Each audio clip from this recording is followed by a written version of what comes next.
Does it really matter? I don't know about you. I find myself asking that question a lot. And often the answer, despite people's really strong opinions, is no, it really doesn't matter. But sometimes, yes, it does matter. Does it really matter if you shower at night or in the morning? No, it doesn't. Does it really matter that you take a shower? Well, yes. Does it really matter if you cook your chicken in the Instapot, Crock-Pot, air fryer, grill? No. But it really does matter that you cook your chicken. Does it really matter that we understand and believe that Jesus is fully man? Yes, that absolutely matters. Most heresies arise over the nature of Jesus. Some deny he's fully God. Some deny he's fully man. He's both. Well, recognizing Jesus' humanity was extremely important for first century readers of Hebrews because the first heresy that arose within the church did not deny Jesus' divinity, but his humanity. And that heresy was called Docetism. It came from the Greek word to seem. So proponents of Docetism believed that all physical matter, including human flesh, is inherently evil. And so they said, then there's no way that God could come in human flesh. Therefore, Jesus only seemed human. But if Jesus had only seemed to be a man, he couldn't have suffered and died in our place. If Jesus had only appeared human, then none of the Jesus is statements that we pulled out of Hebrews 2 could have been said about him. Jesus is the founder of our salvation. Jesus is not ashamed to call them brothers. Jesus is a merciful and faithful high priest. Those can only be said about Jesus because he's fully man.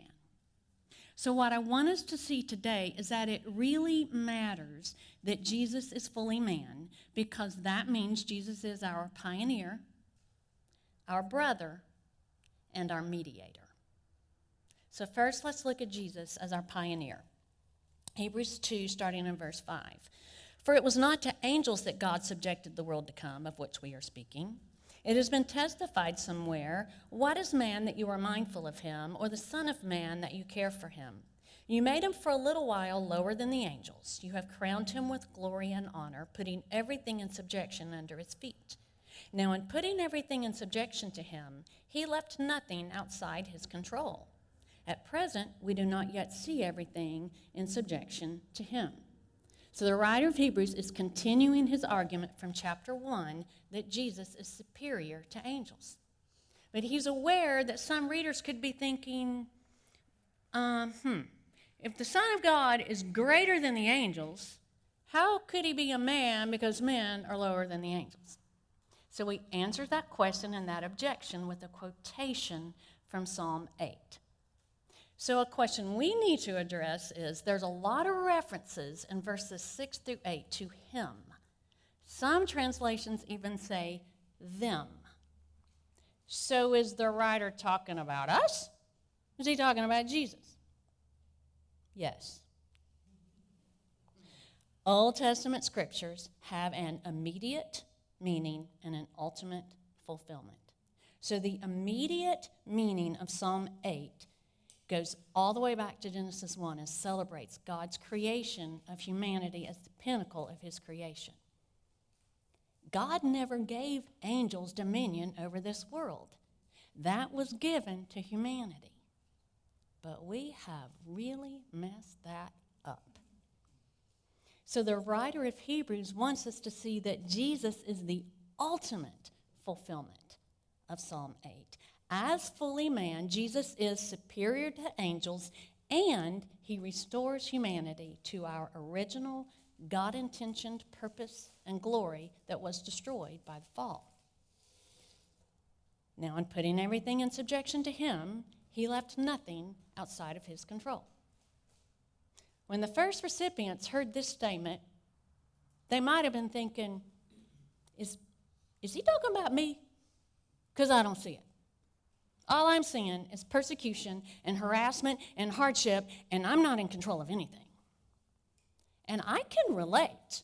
I mean, I sure don't see this world in subjection to me. We hardly got anything out of our pitiful little garden this summer. And I think we all know there's time there is no controlling a 2-year-old. Everything in subjection to me, I don't see it. And to be quite honest, sometimes we have a hard time believing this verse is applying to Jesus as well. If God left nothing outside Jesus' control, what's with all the wars, pandemics, catastrophic hurricanes? What's with such hostile controversies and divisions in our country, our churches, our homes? Everything in subjection to Jesus? I just don't see it.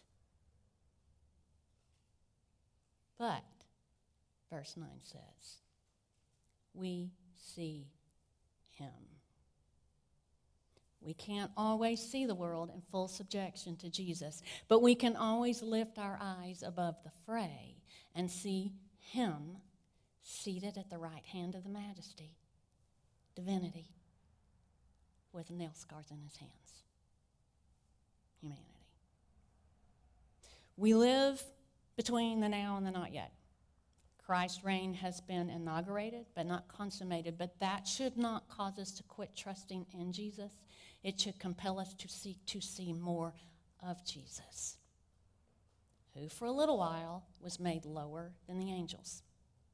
Jesus became lower than the angels temporarily when he took on the limitations of a human body, but he was never less than the angels, always greater than. But we see him, who for a little while was made lower than the angels, namely Jesus.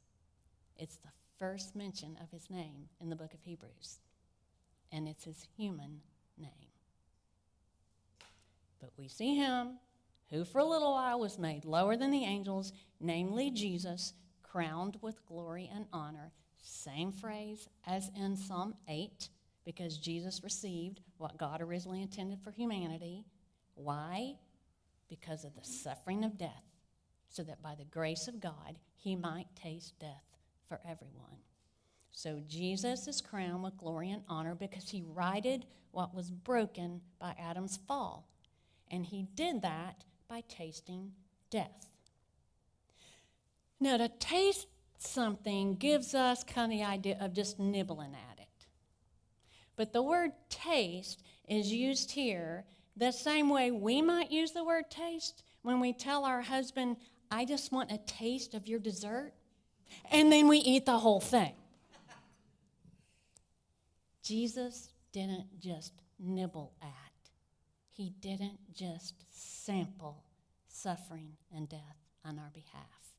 He consumed it fully. So what verse 9 draws for us is the same path that's drawn in Philippians 2, 5 through 11. Christian author Paul Miller calls that path the J-curve. So Rachel Welch was kind enough to draw this J-curve for me, because if it had been up to me, I'd have scribbled something with a Sharpie, and y'all wouldn't have been able to know what it said. So I want us to follow this path here. Jesus, the Word that was with God, the Word that was God, did not consider equality with God something to be grasped, but emptied himself, taking the form of a servant, being found in the likeness of men, and being found in human form, he humbled himself by becoming obedient to the point of death, even death on a cross. You can't get any lower than that. But the path doesn't end there, because Jesus rose from the dead and God highly exalted him and crowned him with glory and honor. In this path that Jesus took, in this J-curve, suffering and death always lead to life and glory. But this could be really scandalous to people, especially first century Jews, that the Son of God would not just become a man, but would die on a cross. So the writer assures readers this was appropriate action on God's part. Verse 10, for it was fitting that he, for whom and by whom all things exist, and bringing many sons to glory, should make the founder of their salvation perfect through suffering. So by identifying God as he, from whom and by whom all things exist, the author is emphasizing that everything Jesus endured was not by chance, but by God's eternal purpose and plan.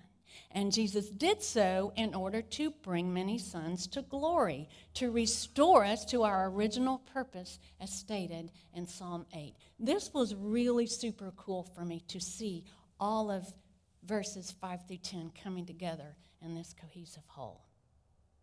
Now, in verse 10, the writer is not implying that Jesus was not perfect while he was on this earth. The word perfect here means to complete, accomplish, bring to an end. Jesus was already morally perfect, but his suffering was necessary to perfect, to complete what he came to do. And it was fitting that his ministry be completed by suffering, because that's how he could be the founder of our salvation. Now, the word founder literally means pioneer. And we know from the history of our American West that a pioneer goes first and blazes a trail through difficult territory, making it possible for others to follow. So what is this trail of salvation that Jesus, our pioneer, blazed? This J-curve path of suffering and death to self, leading to life and glory. And he could only blaze that trail because he's fully man and experienced all the difficulties and obstacles himself first, making it possible for us to follow him. But it gets even better, because Jesus didn't just blaze the trail and tell us, good luck, see you when you get to heaven. Here's hoping you make it. Because Jesus is fully man, he's not just our pioneer. He's our brother who walks that path with us. Hebrews 2, starting in verse 11. For he who sanctifies and those who are sanctified all have one source. That is why he is not ashamed to call them brothers, saying, I will tell of your name to my brothers. In the midst of the congregation I will sing your praise. And again, I will put my trust in him. And again, behold, I and the children God has given me. Jesus, the one who sanctifies believers, and those of us who are sanctified, made holy by his blood, we're all from the same source. We have the same Father, and so Jesus is our brother. Now, I know that brother might not have a positive connotation for everyone. I have a brother, he's 6 years older than me, and I love him. We have a good relationship, but I was well into my 20s before I stopped cringing every time he walked behind me, because I was ready for him. He would take this finger and he would jab it into the nerve right there in the back of my neck, and it really hurt. First century Jews didn't regard the elder brother as a pest, but as the protector and provider of the family on behalf of the Father. That's who Jesus is as our brother. Now, a couple years ago, I went to my brother's church, and he motioned to a friend and said, hey, come over here. I want you to meet my little sister. And that just gave me warm fuzzies. I mean, partly because, I'm a grandmother now, so anytime I'm identified as the younger person in the group, I'm thinking that's a win. But also, my brother knows some of my weaknesses and neuroses. He caused some of those. But he's still proud to call me his sister. Jesus knows all our weaknesses, all our faults, all our failures, all our sins, all our messes, and yet he is not ashamed to call us his sisters. I cannot get over that. That is incredible. Perhaps almost too hard to believe. So the writer of Hebrews quotes some Old Testament passages to prove that Jesus really is our brother and to describe some of what he does as our brother.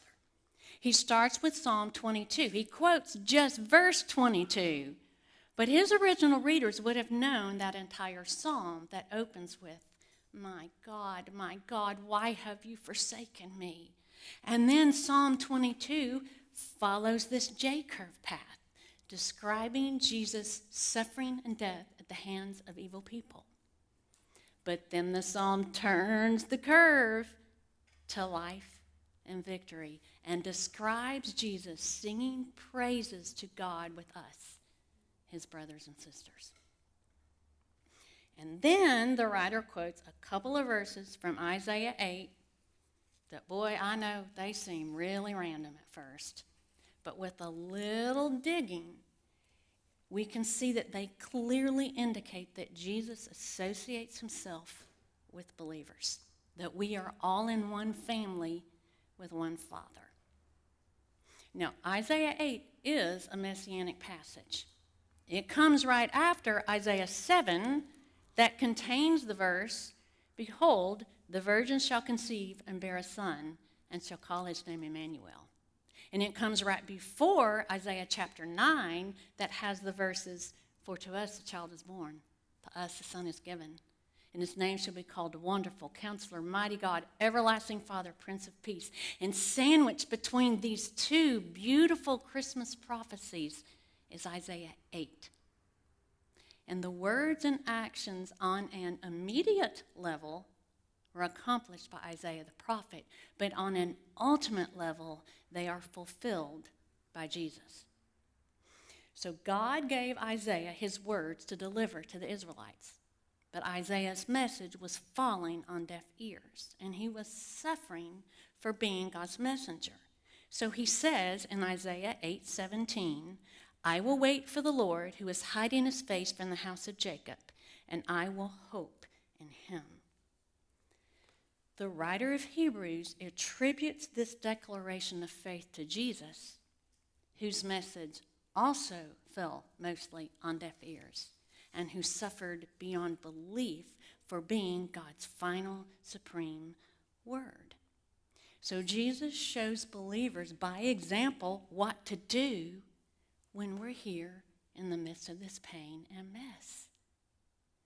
I will put my trust in him. Jesus, the radiance of God's glory, an exact imprint of his nature. Jesus, who upholds the universe by the word of his power. This Jesus, while on this earth, knew that he must trust God for every step he took on this path. And we act like we can do this thing on our own.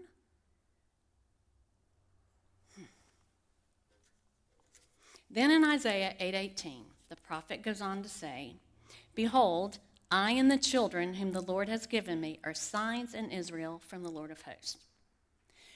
Isaiah had two sons, whose names I'm not going to tell you because I can't pronounce them, but those names were prophetic signs from God that Israel's enemies would be defeated and God would save a remnant of his people. So picture this with me. Isaiah is suffering for his faithfulness to God. But he declares he will trust in God. And then he stands there with his arms around his two boys. And he says, here we stand as a family, confident God's people have a glorious future. Now picture this. Jesus, our brother, stands with us wherever we are on this path with his arm around our shoulder. And he says, we're family, and I am with you every step of the way.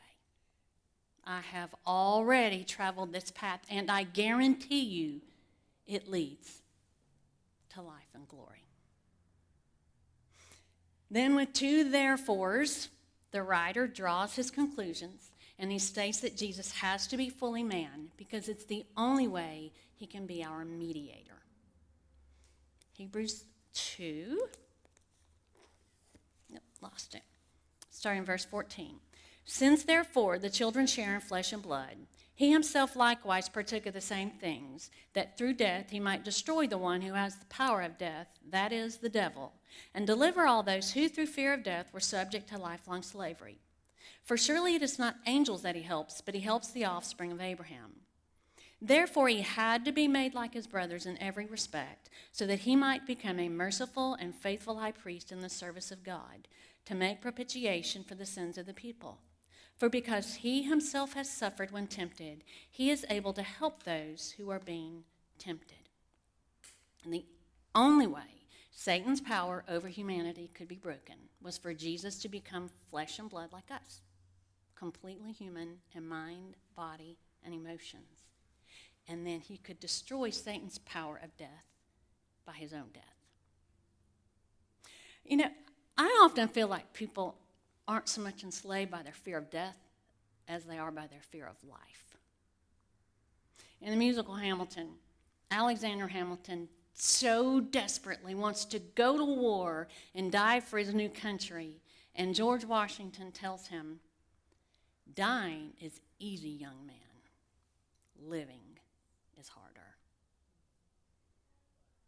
People fear life because they fear loss, which is really another way of saying they fear death, because all loss is a death of some sort. What do we do when we fear loss?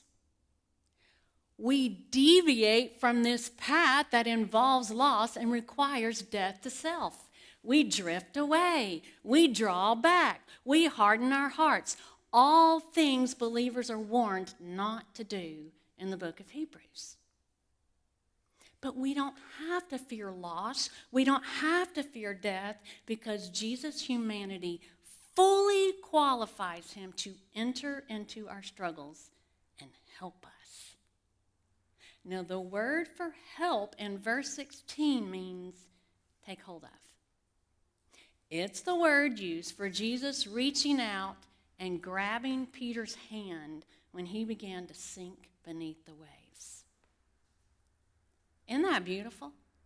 We are sinking here and in danger of getting off this path, and we, like Peter, cry out, Lord, help me!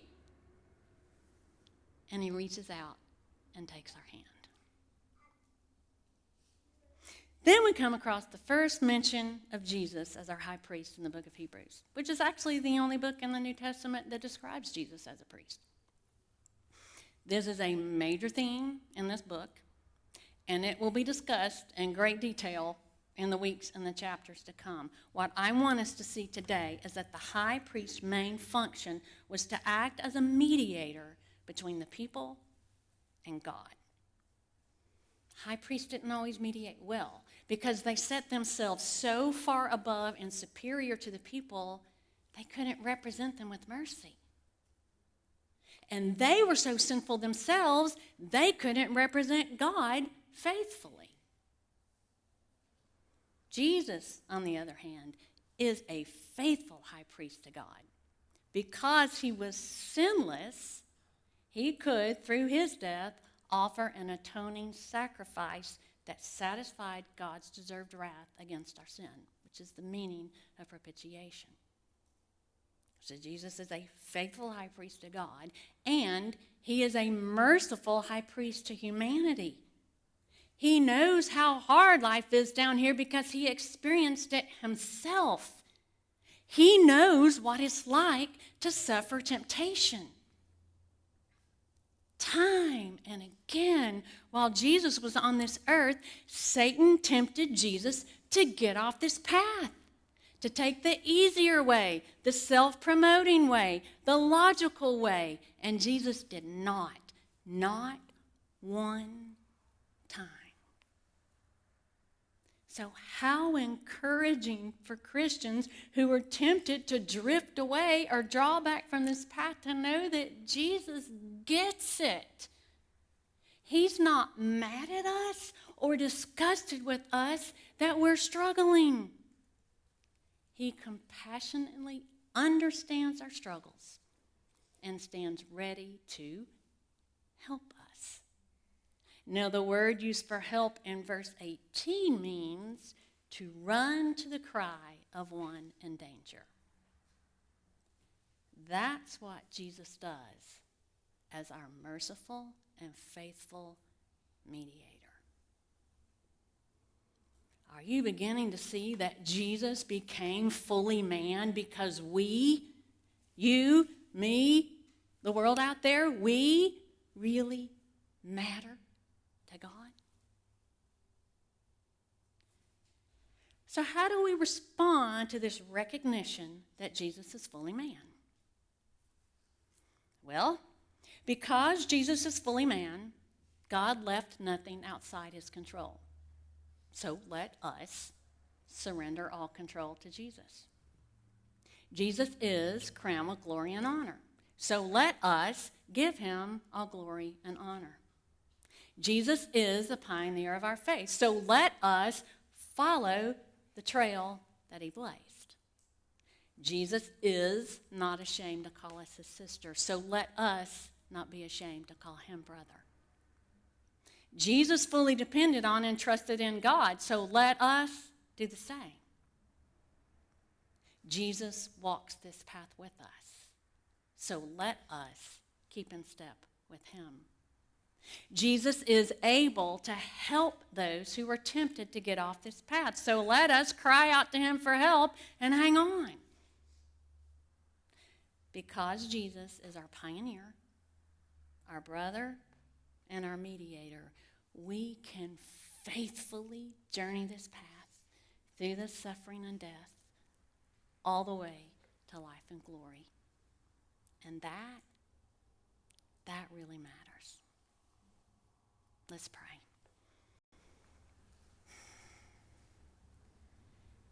Jesus, that you willingly left glory to come into this mess. And that you see our mess and you're not ashamed to call us your sisters. That you are faithful and you are merciful and that you stand ready to run to the cry of those of us who are in danger. There are no words. There are no words to describe our gratitude and our awe. You are crowned with glory and honor, Lord, and we anxiously await the day when the whole world acknowledges that. So help us, as your children, as your sisters, acknowledge it today in our lives. Amen.